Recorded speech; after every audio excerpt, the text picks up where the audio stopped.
Well, here we are with another edition of GW Unspoken, where we discuss stuff we don't typically talk about but probably should. And we've got David Gillespie, guru, author, lawyer. What other titles do we have here? But we're so happy to have you back on the show. Thanks for joining us. Yeah, pleasure to be here, Gary.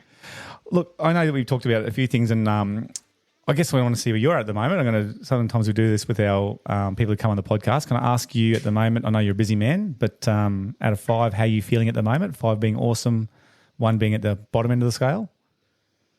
Probably about 4-ish, I'd imagine. Pretty high? Yeah. Oh, that's okay. Yeah. All right. And the other thing, I remember a couple of podcasts ago, I asked you about what you're grateful for, and you're saying you're grateful for that things are still going well. Everything's just going well. Is there anything else that you're specifically grateful for at the moment? I can't think of anything explicitly. No, everything seems to be rolling along at the moment. No, that's good. And I was going to ask you, we haven't had a chat for a couple of months, but can I just ask you how you're going with is the new book your priority around? I know you're a lawyer as well, but is that the main priority you're doing at the moment? Yeah, well, it's changed actually. The publisher and I have been talking about the topics and so on, and the topic of the book is has likely completely changed. This sometimes happens in publishing.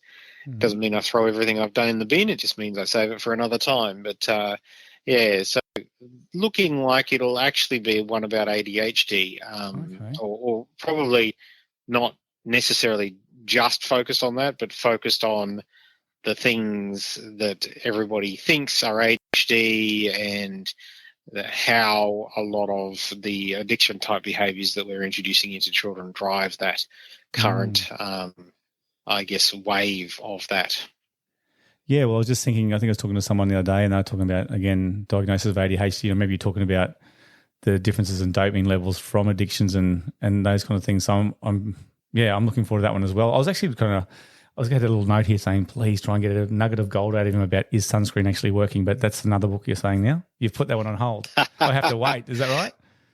Yeah, I mean, I could talk about it a little bit, but because it's now several months since I've written that chapter, I'm just not sure how accurate I'd be, because it's very it's quite technical, and that was part of the challenge of writing it. And it's quite an interesting. I might just publish it as a separate piece on my blog, just because I put so much effort into it, and I don't want to have to wait years before it sees the light of day. No, neither do I. I mean, being a PE teacher, and that we're always encouraging our kids to put sunscreen on. So, I can give you the short answer, which is do not use most sunscreens. Oh God. The short answer is if you're going to sunscreen. First of all, use a natural sunscreen in the sense that don't stay out in the sun so long that you burn.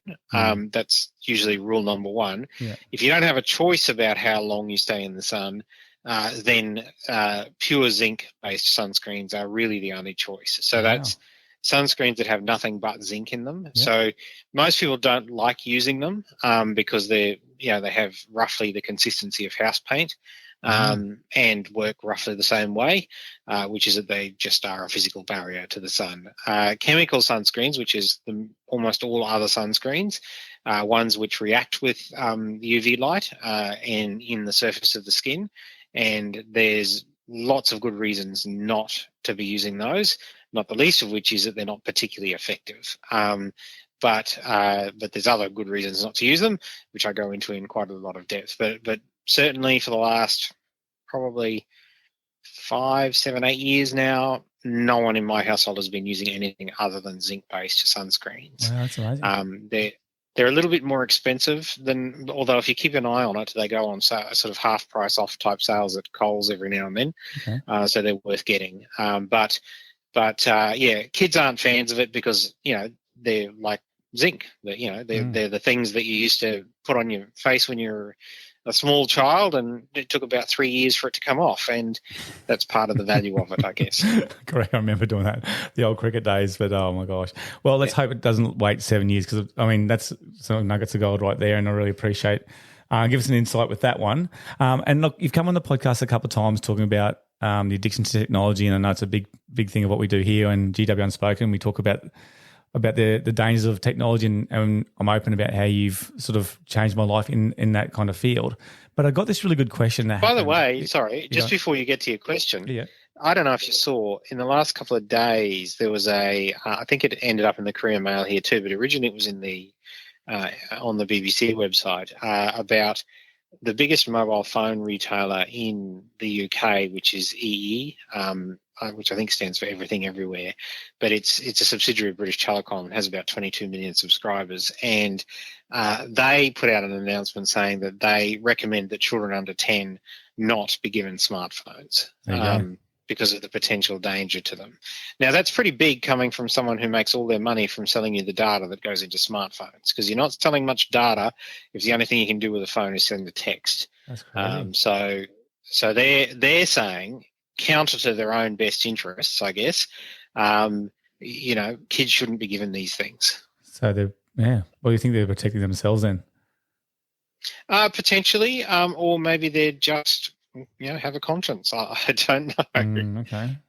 Yeah, well, I mean, the science is now pretty clear on it. There really isn't much doubt. When Teen Brain came out, well, I think that book came out 2014, maybe 2015, something like that. When that came out, there was, I was making a call based on some early trends that were starting to happen. But now the data is well and truly in terms of the damage that's being done. Yeah. And that's why you're seeing things like the Queensland Chief Health Officer, I think came out a week or so ago, saying, kids need to be off social media because it's just so dangerous. And he was citing the more than doubling in anxiety and depression in the last 10 years, and attributing all of that to, the mass influx of social media and devices. That's crazy. And I was going to ask you because I've got this really good question. I went and saw a principal the other day. It was Tuesday night, and had a good conversation with this guy. And I talked about how our household doesn't have social media. We've got girls 14, 13, 13, 12, right? And said, no social media and that kind of stuff. And hardly, I remember you saying, text messaging can be just as addictive and that, and hardly any phone use at all. And he was saying, no, you are completely the minority doing that. And he said, but aren't you at fear? And I thought, this is a great question for David. Aren't you at fear of then when the girls say they do have access, and you might say, 16, if you can hold out to then, 16 is great, you're going to start to then. Do you have a fear that then they're going to have no technology or, social media literacy where they're going to get on it and then just go for gold and go crazy because they're not used to being on it, and then maybe monitored at a small amount regularly, if that makes sense? So that's the equivalent of saying, look, I'm afraid that, if I ban my child from drinking alcohol until they're 21, they'll just go crazy and turn into a binge drinker when they're 21. So what I plan to do is let them drink a little bit all the time. Yeah. And that's ridiculous. Yeah. There's a very good reason for the age bans here. It's not about saying this is a child or this is an adult. It's about saying this is the stage of development that their brain is at. There's a very distinct biochemical process occurring in a child's brain. An entire section of the human brain is grown starting at the start of puberty, the prefrontal cortex, and not finished until you are in your early 20s.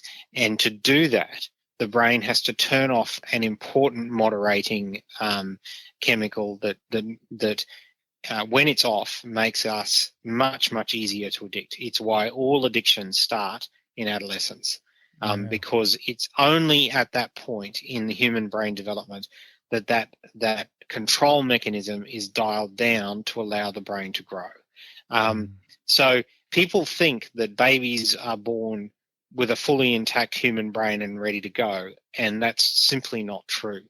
Our brain grows in very distinct stages, and the fourth and last stage is the one that happens during adolescence. So we actually don't have a fully formed human brain until our early 20s. Now, I know that most people would say adolescents tend to be brainless. Well, they're kind of right. There are important functions just not there because they're growing. And in order for them to grow, an important control mechanism has to be turned off. Right. So it's not about saying, oh, I'm just for the sake of it saying I don't like teenagers, therefore they can't have access to social media. I'm saying you need to protect them during a phase when their brain is especially susceptible to that. Then when they get through that phase, they can have access to it. It doesn't mean that the addictive mechanisms aren't still there and that it isn't still written to addict. It'll just have much less effect on them. Yeah, but I mean, and I understand how that affects, like, I guess, our brain neural pathways and things like that, and our probably affecting our focus, things like that. But how do you explain then kids who are 5, 8, still screaming and that kind of, like, obviously it still addicts those kids, doesn't it? Like the mechanisms. Yeah, but there's a lot of difference between a kid who's obsessed, so a 5-year-old who's obsessed with a device because it's fun. Mm-hmm. Okay, and you can definitely put a 5-year-old on stun by shoving a device in their face. Yeah. But that's not addiction. That's not what I'm describing. Okay. When I'm describing addiction, I'm talking about the same thing as alcoholism or drug addiction, or anything. I'm not talking about someone who likes doing something because it's fun, which is what you're talking about with a 5-year-old. Yeah. I'm talking about someone who, if you take the thing away from them, they will react violently. They will react like an addict. Now, yes, a 5-year-old will chuck a tantrum, but they'll get over it. Yeah. They're not addicted. A teenager is addicted. Yeah. Yeah. Okay. Okay. Food for thought, and that does make sense because I was always just thinking, like, 3, 4-year-olds not even prams getting iPads and that, and I'm just like, what the hell is going on here? And I'm thinking addiction. I'm not saying that's a good thing. No. Yeah, I'm not saying that's a good thing, but their brain is much more capable of dealing with potential addiction than an adolescent's brain is, as is an adult's. Which is why when adults look at social media now, particularly given that this, you got to remember, this stuff is only, it's a decade old. Yeah. So it feels like it's been with us our entire lives, but it hasn't. And an adult now never experienced this as a teenager. And when they look at a teenager looking at it now, they think they're seeing the same thing that the adult is seeing, but they're not. The adult has a fully protected brain. The adult isn't going to become addicted to it easily. It doesn't mean they can't become addicted to it. It just means it's a lot harder. Yeah. And so they're not seeing the same thing that the teenager is seeing. They're not feeling the same thing the teenager is seeing. Yeah. Oh, it's like a wealth of knowledge. And the thing is too, like, I want you to come on the podcast to talk about nutrition, because we're up to that stage now, our 8 series podcast, and we just finished talking about the lack of technology. And I love that your podcast sort of worked really well in between that with the knowledge and the research you've done. And again, grateful for that. But I really want to talk to you too about Sweet Poison, the book you wrote. And again, the thing that you said, I think it drove you because it changed your life. And I know you mentioned a little bit of it when we had our first podcast, like, a little tiny bit where you lost weight and stuff, but I was hoping you wouldn't mind being open about, the what was it that actually made you write the book? Was it because you were sick of being overweight? Where did it start, if that's okay? And then talk a little bit about the book, if that's all right. Well, I mean, who isn't sick of being overweight? You're not going to find anyone who says, you know what, I really enjoy being overweight, and gee, I wish I could just put on a bit more weight because then I really feel good.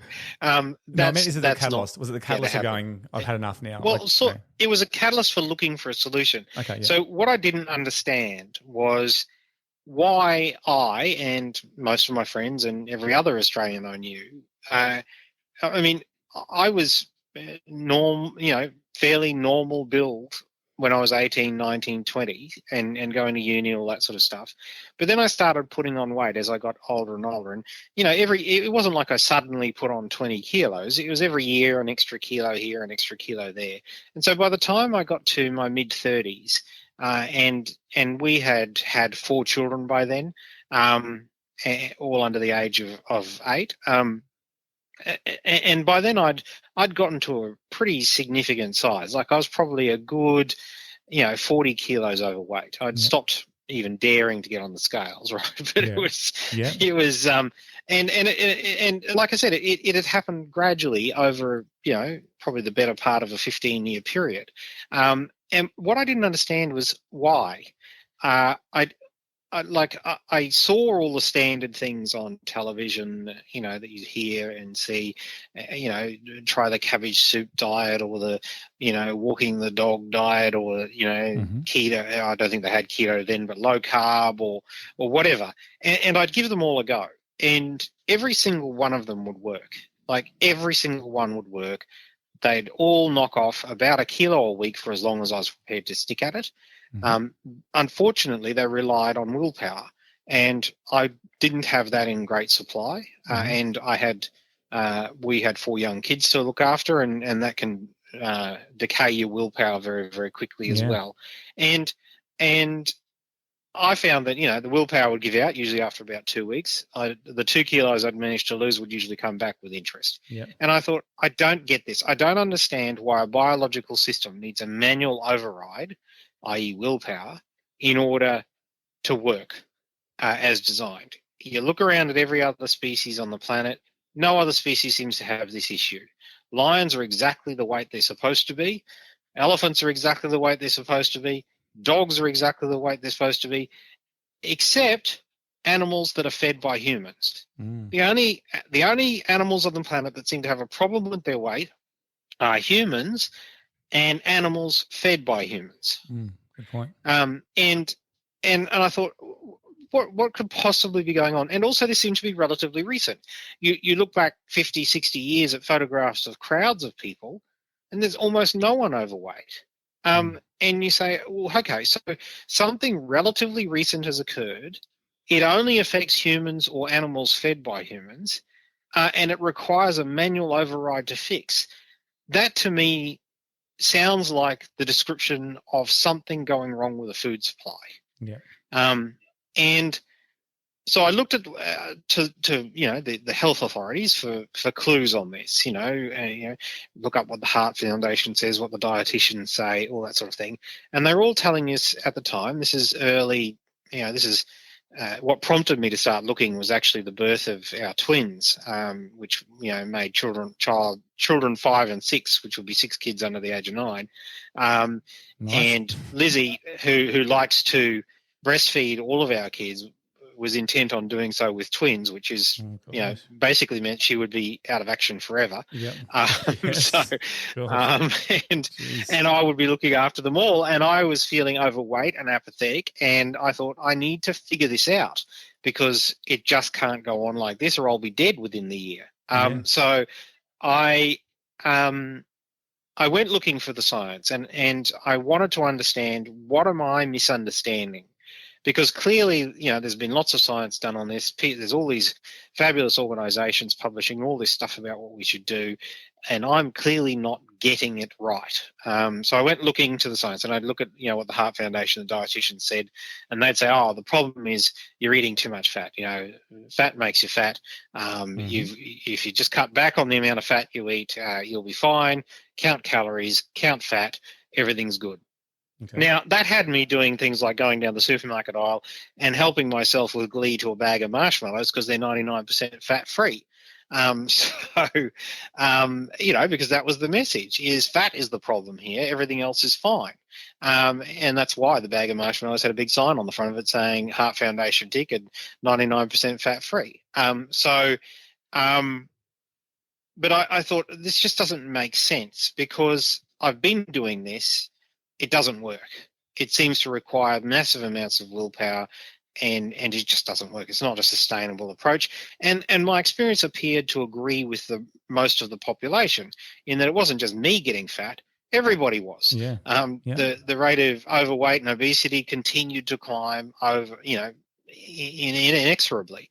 So I thought, well, look, maybe I'm misunderstanding something. I'll look at the science that they're basing this advice on.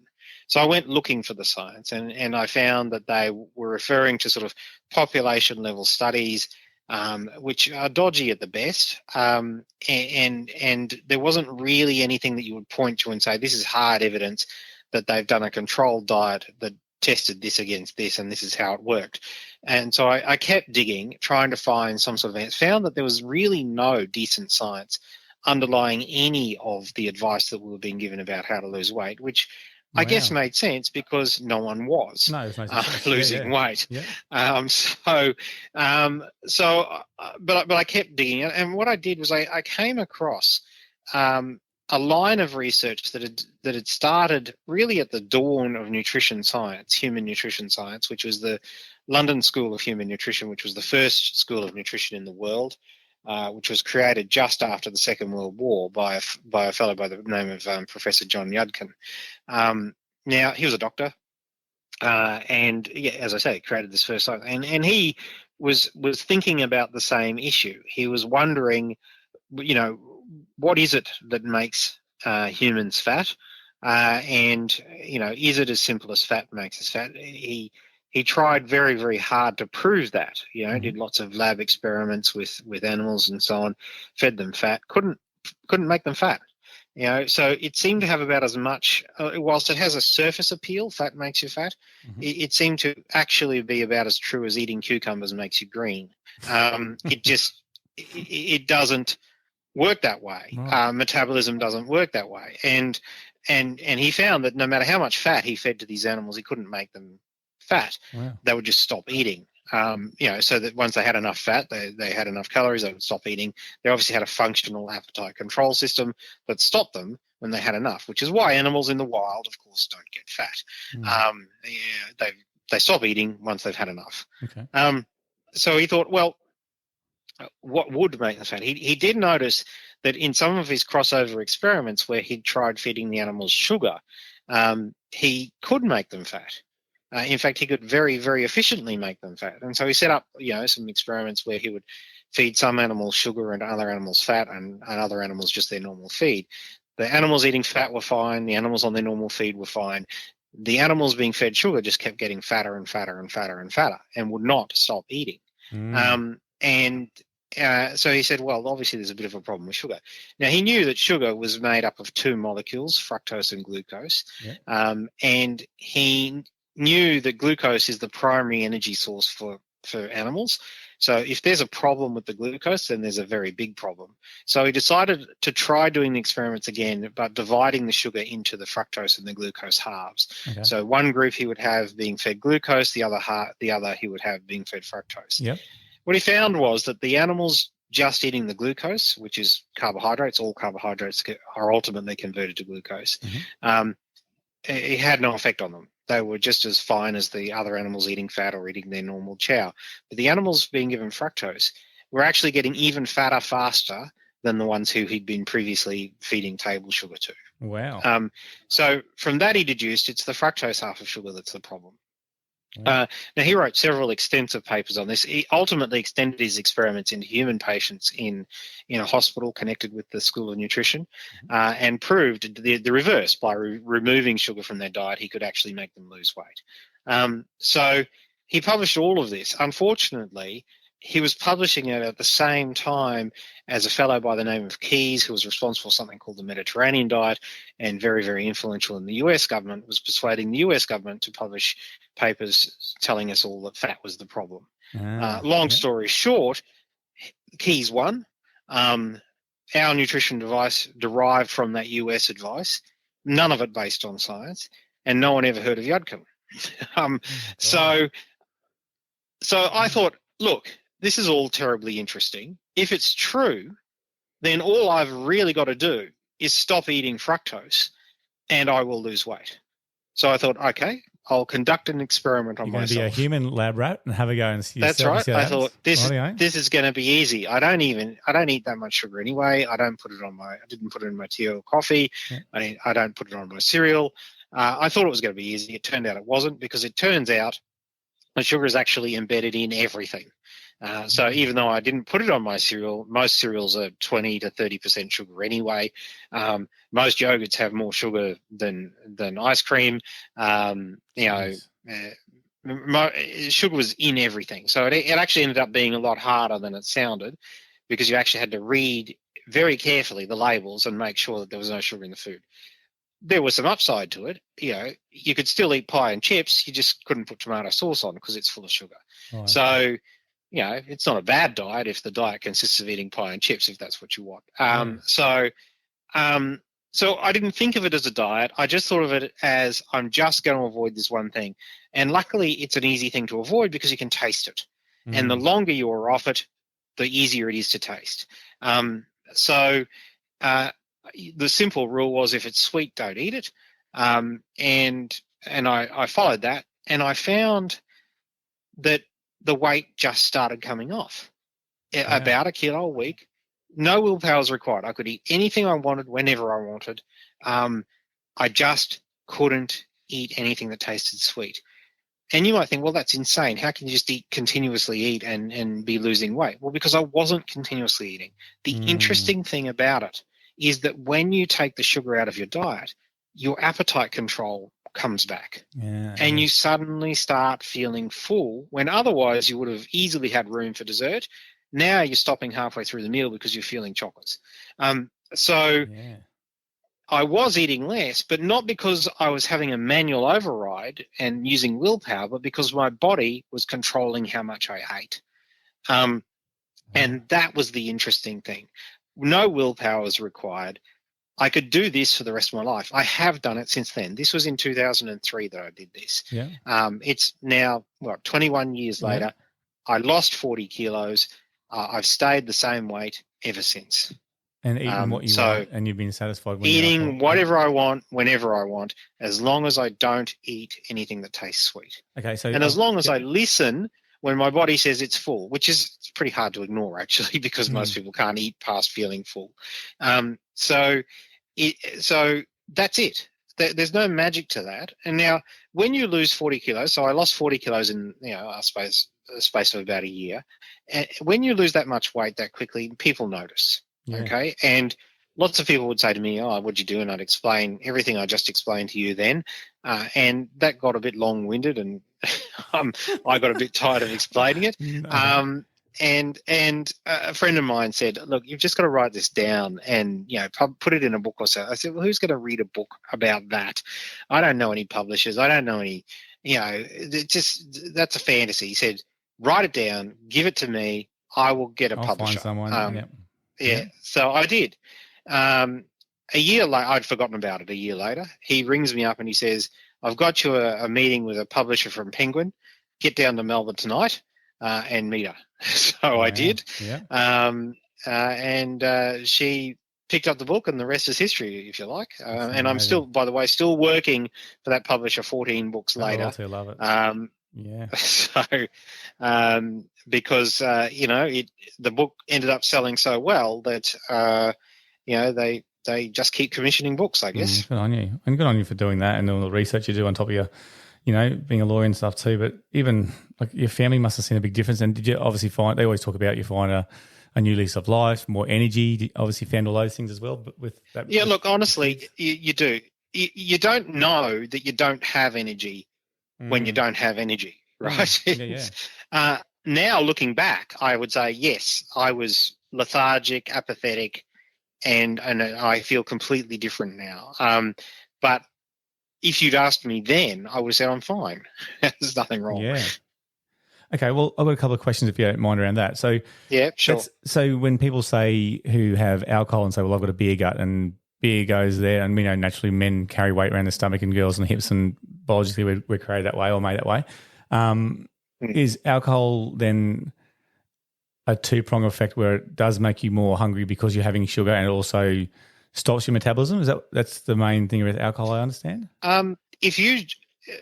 Alcohol, it does not subvert our appetite control system on its own. Yeah. So if you were just drinking alcohol without any sugar added to it, there are bad things about that, but from a weight perspective, it's not going to subvert your appetite control system. It counts as food. Your appetite control system knows exactly how alcohol 7 calories per gram. Yeah. It counts that, it knows that, and will count that as a meal when you hit the amount of energy it requires. Okay. So the problem with alcohol is that it's usually sold with vast amounts of sugar, and this is increasingly the case. Now most people won't even drink beer because it's not sweet enough for them. So they want, appetizers and all that. They want those sweet flavored alcoholic drinks. Yeah. So it's the sugar you have with the alcohol that causes the weight gain. Okay. Because the sugar wrecks your appetite control system and gives you permission to keep eating. Yeah. So whilst you might say, well, yeah, but I didn't have that much sugar, there's only like maybe a couple of hundred calories in that particular drink. True. But in having it, what you've done is remove the control from your appetite control system. So the bar snacks suddenly get eaten and the chips suddenly get eaten. And before you know, you've eaten, an enormous amount that you wouldn't normally be able to eat. But what the sugar's done is take that appetite control off. And I guess that's when you went back to talking about where does that obviously relate then to the spike in dopamine as well then, about the high sugars? Like there's a so there? The other thing that sugar does, the other thing that fructose does uniquely amongst the sugars is it spikes cortisol. So we have all of this wouldn't be so bad if fructose weren't also addictive. And I mean, food manufacturers wouldn't put it in food if it wasn't addictive. If they could put cocaine in our food supply, they would, because their aim is to sell more food. And because they're in a market that's restricted by population growth. Now, population in Australia grows about 1.5% to 2% a year. If you're in a business selling fast-moving consumer goods and your growth rate is only 1.5% to 2% a year, you're stuffed. You are not making money. Okay. Yeah. The only way you can beat that is to do something to make your food more attractive than the guy next to you. The only way to do that reliably is make your food addictive, which is why sugar is laced throughout the food supply. There is a continuous war going on the supermarket shelves between the sugar contents of foods in order to try and make you buy more. Okay. I'll give you an example. When I first started doing cutting sugar out, I discovered that there weren't very many breakfast cereals with low sugar. Yeah. The lowest I could find was Woolworths brand, home brand cornflakes, which was about 5% sugar. Yeah. And so that's what we went with in terms of breakfast cereal. I mean, now we don't eat breakfast cereal at all. We just have bacon and eggs or something for breakfast. But then when we were transitioning over and trying to get small kids to eat breakfast, we went with that. So 5%, I figure, it wasn't that bad. It certainly wasn't the 25% of Sultana brand or the 33% of Nutri-Grain. So went with that. And we're happily sailing along doing that. And then one day and by the way, that was half, like the Kellogg's brand, which was 10%, or all the other brands seemed to be about 10%. Yeah. So we're sailing along with our Woolworths brand, cereal, and then one day they're not available on the shelves, and I'm thinking, oh no, what's going on? And so I email them, and they say, oh, don't worry, product will be back soon. We're just reformulating. So true to their word, a few weeks later, the product reappears on the shelves, and they had reformulated. It was now 10% sugar. Oh my gosh, so that's ridiculous. They'd become a victim of the war on the supermarket shelves. Yeah. They were not selling as much cornflakes as the guys next to them because they had half as much sugar. Yeah, wow. And this is happening in every food category all the time. Like I said, if you want to sell more food, you have to put something addictive in it. Turns out, sugar is a legally acceptable addictive substance you can put in food. Do you think it is addictive because fructose spikes cortisol, which spikes dopamine. But do you think they'll ever have warning labels come out like they do with cigarette smoking about the amount of sugar when they find out the real danger, or they admit to the whole danger? Sorry, what was that? Do you think people ever have warning labels on sugar packets, like packets warning people about the amount of sugar and things like they do for cigarettes? And you know what I'm saying? Like, we know how dangerous sugar is. Like you're talking about how dangerous sugar is for being an overweight population and all the other health problems that come with too much sugar. Do you think we'll ever get to a stage where the governments will actually say have warning labels like cigarette packets? Oh, I'd like to see us there. Yeah. I mean, in some countries we are there. I mean, in I think it's Peru, one of the South American countries, there are warning labels on cans of soft drink about the amount of sugar in the product. In the UK, there are penalties. The manufacturers will pay more tax if they have over certain levels of sugar. So there are many countries around the world, where they are actively trying to reduce sugar, both through labelling and through taxation.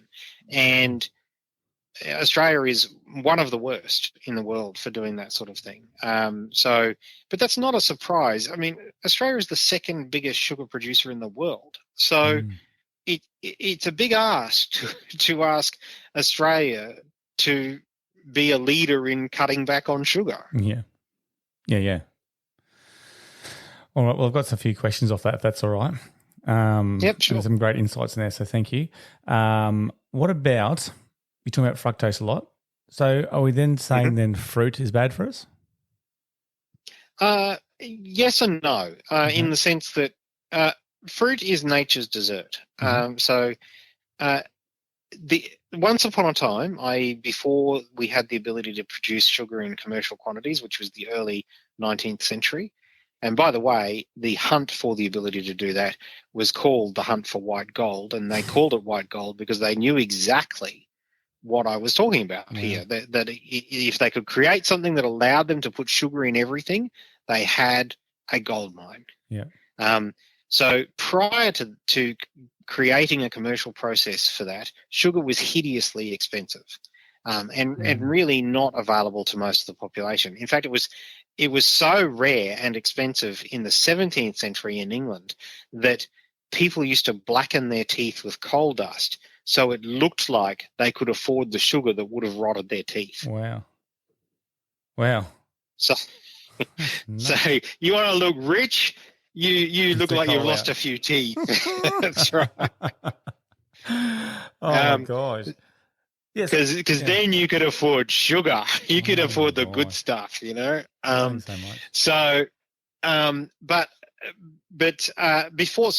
the early 19th century, it was actually pretty expensive to put sugar, and it was really hard to come across fructose naturally. If you were an average working person, you were only going to get it from fruit or honey. And that amounted to mostly about 2 teaspoons per person per day worth of sugar equivalent from those two sources. Now, speed forward to today when sugar is in everything, and most people still get about 2 teaspoons per person per day, averaged over a year from sugar, from fruit and honey, but they also get about 40 teaspoons from added sugar. Yeah. So that's been the change. That's what they invented when they invented white gold. Now, coming back to your question about fruit, so if you treat fruit like what it is, which is a rare treat, treat it as nature's dessert and only eat it when you would eat dessert, you'll be fine. Okay.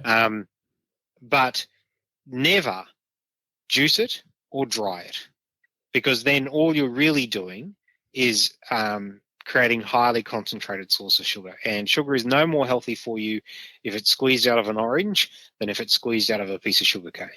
Well, I was going to ask you about that too, because you think about things like boost juice and stuff, and someone was saying to me, I was saying, oh, that's a good healthy alternative. They might as well be selling Coke. Yeah, well, they said you put like 4 apples in there and 1 watermelon and 2, and I'm like, I suppose you would never eat that much food, would you?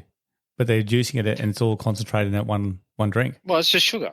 It's just sugar. And like I say, they have the same sugar. A glass of apple juice has the same sugar content as a glass of Coke, and around about exactly the same nutritional value as well.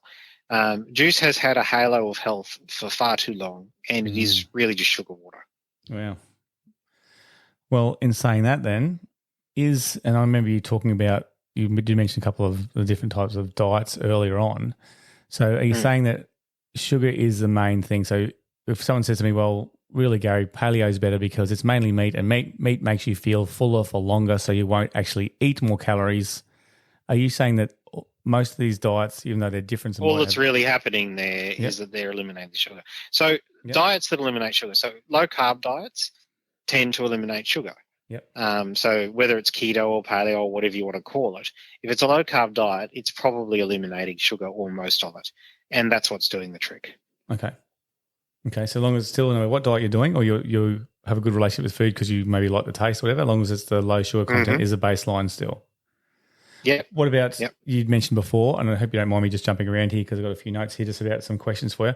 You did mention then honey. Sure. So is honey not a better alternative than sugar? No. It's not? No. No, well, you've just got an insect to extract the sugar from the flour rather than using a machine to do it.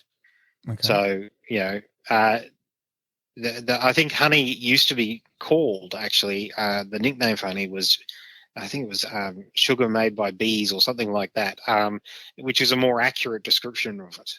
So it's just, a quirk of nature that an insect has learned how to create sugar for its own purposes out of fruits and flowers, and so it does. But you going along and eating it doesn't make it any less sugar. Okay.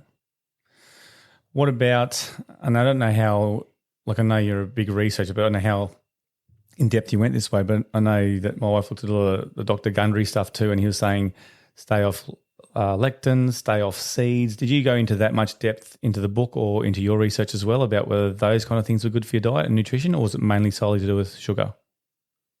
I've written a whole series of books about seed oils, which are the high omega-6 oils that now dominate our food supply, which are extremely dangerous, likely to be behind most cancers. But that's a topic for an entirely separate day. Okay. But no, I didn't go into lectins or eating seeds or anything like that, no. Okay. If I'm now hopefully being a positive role model at school and talking about the kids about well-being and things like that, where do you think the start is for me to say to students or even to a family how to begin having a good relationship with food? Are you still under the opinion that we should be having three mains, like you're saying before, you could eat whatever you want as long as your body will now tell you when to stop because you've got lack of sugar? Are we still on the same wavelength of 3 main meals, 3 minor meals, or is it still just doesn't matter as long as you don't have sugar? It doesn't matter as long as you don't have sugar. And your body will settle into a pattern that suits it. You'll find you'll eat a lot less meals, actually. You'll probably find you'll only eat 1 or maybe 2 meals a day. Not because you're trying to, but just because you don't feel particularly hungry. So you're not driven by food the way you are when you're addicted to sugar. It's just food is something you do, and when you do it, you want it to be really pleasurable and enjoy it. But you also you're not eating for the sake of eating. So you'll find your body will settle into whatever pattern it suits. I mean, humans, how often do you feed your dog? Most people feed their dog once a day. Yeah, morning and night. In fact, just biscuits, dry biscuits. That's about it. Yeah, pretty basic. So animals eat once a day. Generally, and humans are no different. We have a pattern of 3 meals a day, which really is relatively recent in human history, which came about with the Industrial Revolution, where there was a need to ensure people were well fed before they started a 12-hour shift and had a break in the middle of it for another meal and then had a supper at the end of it. So that 3 meal a day pattern is different to what we had in agricultural times, which is we had a massive breakfast and then a massive dinner and no real break for lunch. And to pre-agricultural times when we ate whenever there was something to eat, right? So it's the 3 meal a day thing or any other variation is really, it's a cultural overlay and has nothing to do with, you can only really abide by those sorts of rules if you're eating a substance that allows you to override your appetite control system, which is what sugar does. Once you fix that, which is what you do when you take sugar out, you'll eat whenever you want to eat, and you won't eat when you don't want to eat, and you'll be fine. Yeah, and I suppose too it comes to, like you gave the analogy before about the lion and stuff, but if people are exercising more, then probably the body's telling them they will need more food.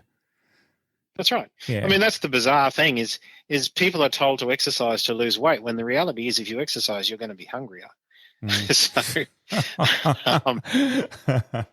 there goes my job. The perfect way to not be hungry is don't do anything. We're not advocating this everyone out there. Oh gosh, but it's a good point, and I guess that leads me to this is a major issue. And I don't know how we tackle this problem because you talked about how if we stay off sugar, it suppresses our appetite because we only eat when we need to eat. We're not artificially affected. The problem we've got at the moment in society, and I don't know how long it's been around, but it's been brought to my attention probably last 6 months is we've got these apparently social groups or social media groups of particularly stereotypically girls who are in the under 200 calorie club, and they're losing a heck of a lot of weight. They're lacking in focus at schools. They are often in arguments at school, and I'm presuming this is a byproduct of not enough food. People saying, I've had an apple and a half today. Oh, well done. Like, you're the winner so far today. The only issue I've got when we talk about lack of sugar, especially for our young kids, and they hear about, well, now I have to have one meal a day, and the research says as long as I don't have sugar, well, that's too easy. I'm not going to lose all this weight.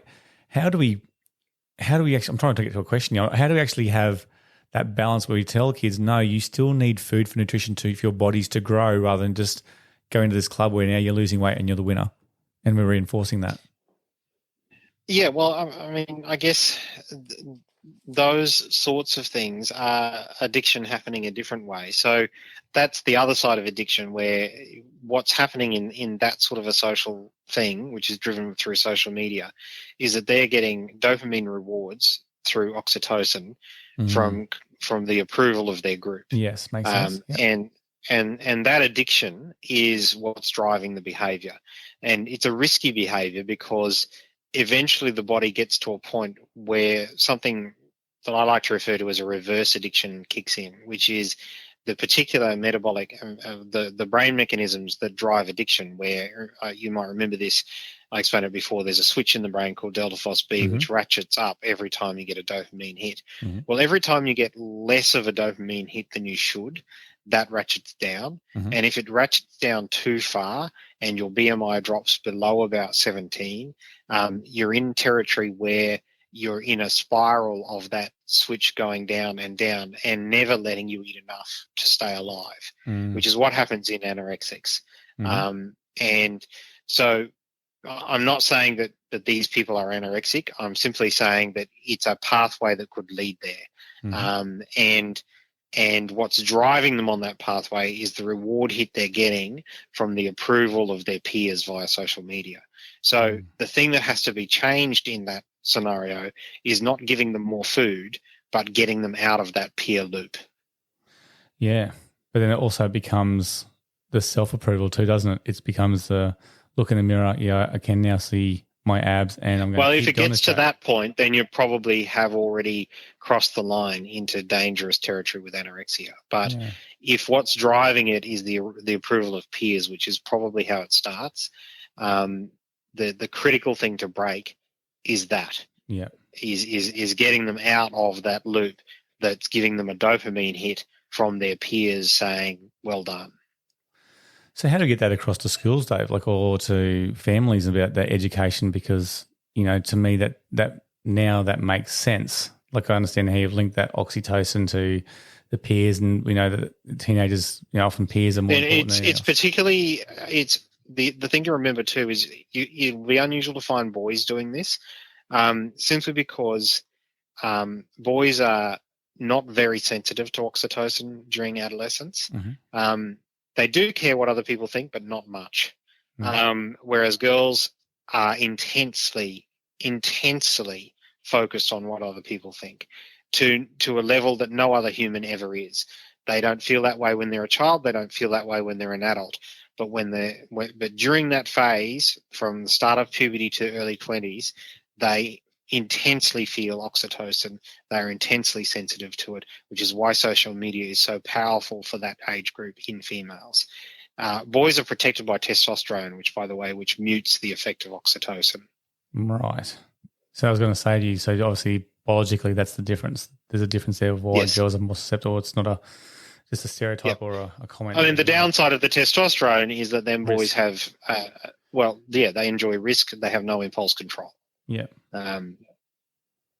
So do you have an advice to parents out there who might realise their kids or their children are starting to have a bad relationship with food? Obviously, if kids are becoming more, well, you got to see what's driving it. I mean, there's lots of interesting research about what causes the onset of anorexia, and it all seems to boil down to that first. Something causes the body to get below that dangerous 17 BMI level. And once it's below that, then it's a sort of a cascading cycle that is very, very hard to break. And lots of things can get you there. Like, it could be a virus, it could be, a disease that caused you not to eat for a while. It could be social pressure. It could be being in prison. Lots of things can get you to that point where you're below 17 BMI. And the key to sorting it out is if you are at that point, getting that BMI back up again, which is why the only thing that's been proven to be successful in anorexic treatment is force feeding, which is getting the BMI back above 19. But what you're talking about doesn't sound like anorexia. It sounds like something that if left untreated or undealt with, ultimately might get them to a point where they're at risk, below that 17 BMI. Yeah. Okay. Yeah. And we did touch before about some of the emotional influences too of food, isn't it? Like I don't mean to jump too much around, but I remember you talking about food and I'm guessing sugar would then obviously increase insulin, which then can also affect our ability to stay focused. Would that be correct? Improving our dopamine? Sugar doesn't have a direct effect on, not a direct. So there's this sort of old wives' tale that sugar makes kids bounce off the walls, and that's not exactly true. And multiple studies, mostly sponsored by the sugar industry, have proven over and over again that you can give kids a big bunch of sugar and they aren't any more crazy after you give them a big bunch of sugar than I think you need to come over to my place, David. I don't know if I can agree with you on this one at the moment, but I'm looking to hear where this is going. I really am. But what they say, though, is that a kid who can eat a big bunch of sugar is in a state where they will get a dopamine high and they will be reactive because they're on a diet that allows them to eat large amounts of sugar. Okay. So it's that they have low impulse control because they are addicted to sugar, not because of the immediate effect of consuming an amount of sugar. Okay. I think we have like a 10-minute window. If one of our daughters has sugar, it is just, you wouldn't never give it to her before you go for a car ride. Never. It's just like next level. So, and the eyes. But that's the same. But that's the same as you'll see this with any addictive substance, right? There are some people who react to an addictive substance immediately. They get the dopamine high, and it makes them all over the place. And there are others who it won't have any obvious effect on immediately, but they're still getting the dopamine high. Yeah, okay. All right, well, I've got two more little questions around food, if that's all right. And I think I know the answer, sure. I think you said. So my question was going to be, is all dairy bad? And I was going to say, I'm guessing you were going to say, depends how much sugar's in it. Well, dairy's not bad at all unless you add sugar to it. Why would anyone say dairy's bad? Well, I've heard that, people often the haters are saying milk's not good for you. Regular milk's not good for you. You need to have almond milk. Why? I don't understand the argument there. There are two perfect foods in the world, and my definition of perfect is exactly the right nutrients in exactly the right proportions. There are only two: milk and eggs. Wow. Both of them are superfoods. Both of them contain exactly what a human needs in exactly the right proportions. The only thing missing from both of them is vitamin C. So if you had those things and a source of vitamin C in your diet, say you eat the occasional potato, you're fine. You need nothing else. Okay. Sound very assertive there. I like that. You sound very confident. I'll have to pass that one on. Yeah, it's a big debate. Well, I find it a big debate too with the workmates, and they're saying, yeah, you definitely can't have full cream milk. There's absolutely nothing wrong with full cream milk. It is a perfect food. It is the definition of a superfood. Okay. This is the one we want to know about.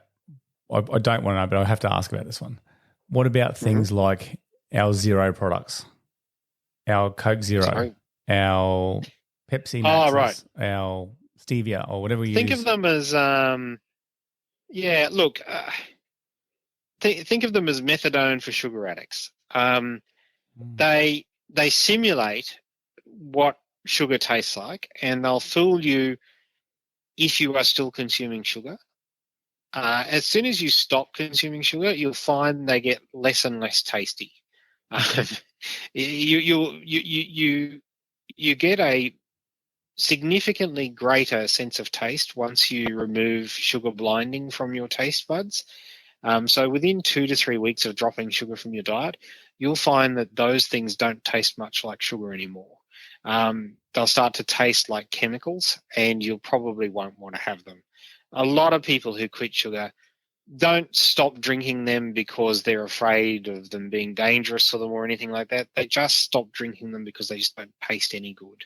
Okay. And they no longer crave the sweetness anyway. Right. And I guess what you're really asking, though, is are they dangerous? Look, they haven't been in our diet very long. The sweeteners used in those things, probably 30 or 40 years. And sugar's been in our diet 200 years, and we're only starting to worry about it now. Yeah. I don't know. They don't look like they're dangerous. I wouldn't. If someone offered me a Coke Zero, I'd drink it to be polite. But I'm not seeking it out because I'm not addicted to sweetness anymore. Okay. So you'll find it's there, it's handy, good methadone for sugar addicts, help you get off the gear, but you probably won't want it long term. Okay, thank you. All right, now, if you don't mind, I'm going to lighten the mood a little bit just for a minute or two here. I want to ask you some really quick questions about David Gillespie back before he changed his diet and his sugar addictions. Sure. And I would like to know some of these things just for a bit of giggle. That's right. What was David's favourite food? So looking prior to I really used to like Magnum. Magnum ice creams. Yeah. So that was your guilty pleasure there, those. Yeah? I used to love those. Nice. Yeah. What about favourite sugary drink? Sugary drink? Oh, probably a Coke. Okay. Deep down, do you miss sugar? No, that's the interesting thing. Like, initially you do, right? Yeah. Initially, in that first sort of 2, 3, 4 weeks, you do. You really are craving it, and it's better just not to have it around. But eventually, once the addiction stops, once you stop craving it, and it does drop off fairly quickly, it really does lose its attraction. Someone could put a plate of chocolate in front of you and it would be about as appealing, as a plate of broccoli. Okay. It's food. If you're feeling hungry, you'll eat it. You wouldn't eat the chocolate though because you know it's full of sugar and you know that's not a good thing. But you lose that. There are many people who if you put a plate of chocolate down in front of them, they would be totally unable to not take a piece. 100%. And that's different when you're off sugar. It's no longer about I must eat that because it's sweet. What about if because doesn't our moods change and our cravings change if we're tired? If we're tired, do we generally go for more junk food? In general, I find that my moods are much more even now, since being off sugar than I remember them being before. Yeah. So maybe that's true when you're on sugar, but I don't think it's true when you're off sugar. Okay. Do you think there's a food out there a beverage out there, for example, that really people don't know exactly how much sugar is contained in that? Juice? Do you think juice is it? You mentioned juice earlier. Well, I think juice is one of them. I think another one that people are often misled by is flavored milks. Mm-hmm. So they'll see something like iced coffee, and they think, oh, well, that's a coffee, but it's not. It's got significant amounts of sugar added into it, and it's a way that many Australians drink way more sugar than they think they do, because they think they're having a coffee, but they're not. No, they're having a bunch of sugar that's coffee flavored. Yeah. Well, I noticed that with Ice Break. I was addicted to that, went off it, and I went back to have one. I could only drink half of one because it was just it was so dry in your mouth, the sugary taste.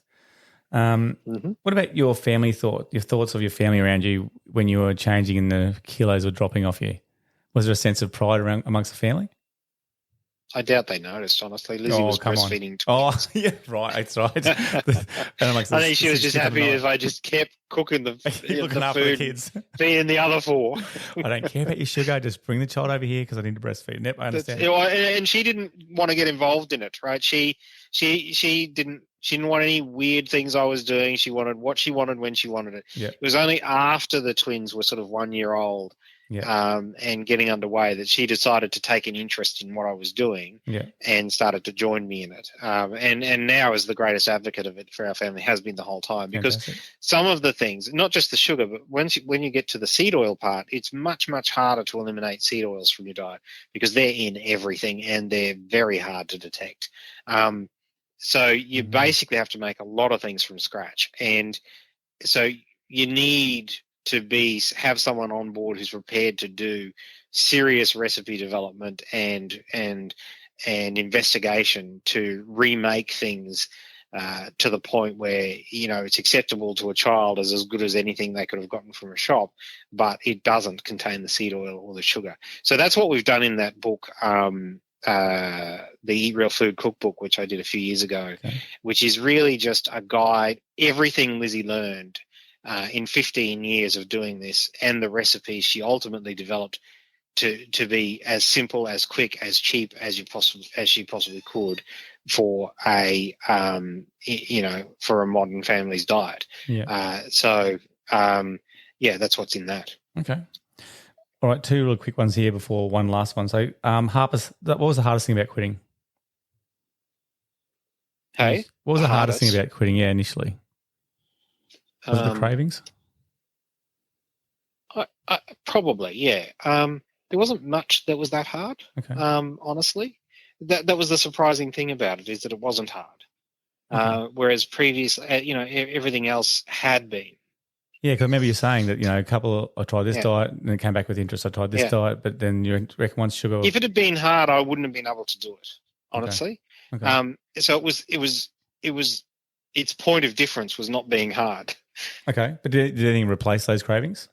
Like, if you ever craved sugar in those first couple of days, did you have something that actually... Oh, yeah, absolutely. And I definitely developed a serious dependence on Pepsi Max. Okay. I would buy it by the caseload and put it in the fridge, and every time I had a sugar craving, I'd have one of those. Okay.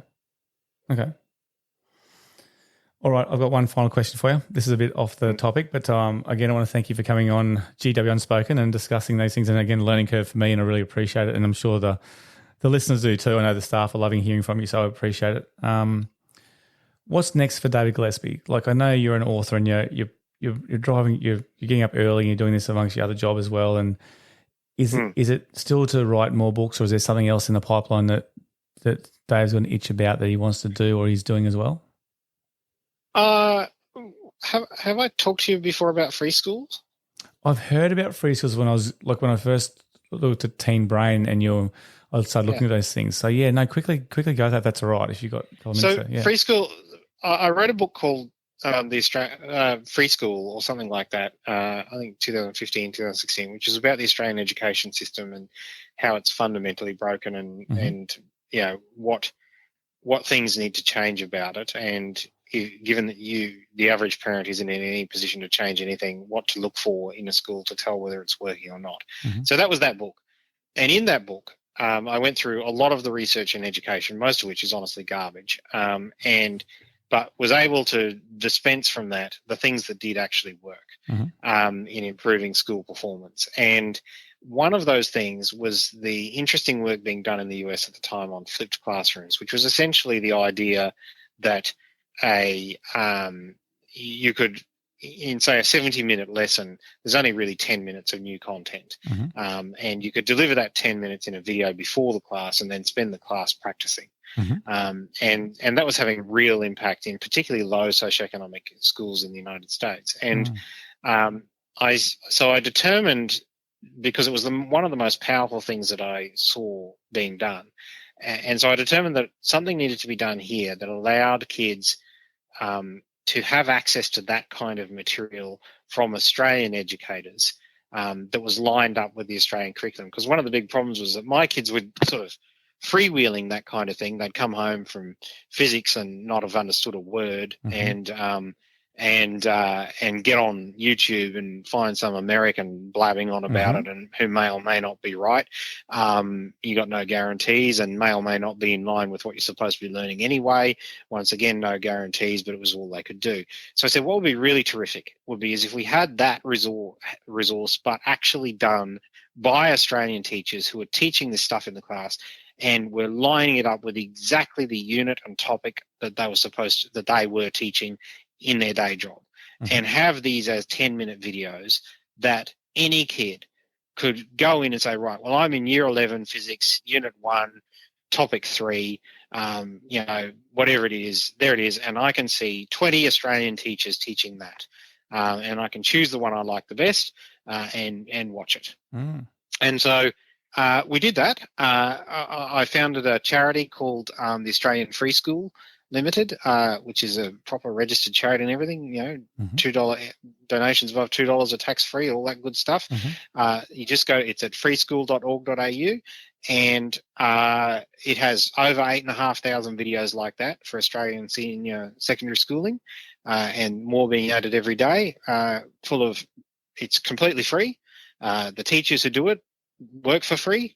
It has all sorts of good stuff, like even exam revision for senior students. So it's one of the latest additions we have is you can go in to a section for the Queensland senior secondary exams, external exams, and you can see teachers will have pulled out 5, so by topic, pulled out 5 sample questions from previous papers and put up a video showing you how to solve each of those questions. Wow.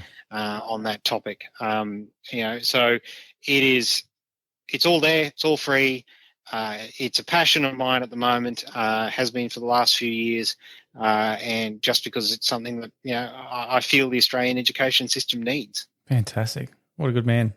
And it's amazing. I'm happy to plug that obviously too, and also to our own schools and sister schools about that. So amazing. Yeah. So happy to have any feedback from anyone who's using it, what they think of it, how useful it is, but it's there, it's free, knock yourself out. Love it. No, thank you. And look, again, thank you so much for your time. I know you're a busy man and you get up early and you balance the plates. Really appreciate your time on GW Unspoken, and it's a good way too that we can promote to our listeners too about the latest things about technology and ever important nutrition as well. So thanks for your time, David. Absolute pleasure. Thanks, Gary. Thank you.